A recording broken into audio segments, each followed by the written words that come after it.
Palisade is considered by many to be the world's leading provider of generalized risk management software that can be applied in a flexible way across industries. And their flagship product is At Risk, which provides a very flexible platform to use in combination with Microsoft Excel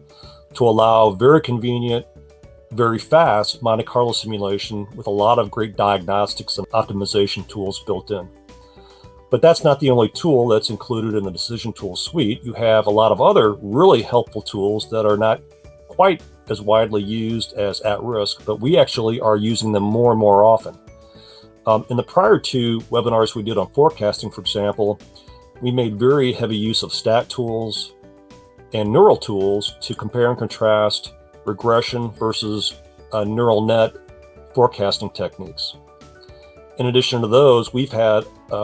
a lot of great success using Top Rank to analyze the sensitivity in models before we apply At Risk. And then lastly, we're doing an increasing amount of work with Precision Tree to help management think through strategic decisions and to provide really great visual representations of their decision options and what might happen under the different choices they might make.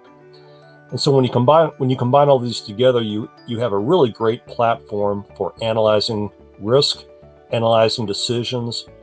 helping management reach a sound, defendable conclusion, and documenting the decision in a very defendable way.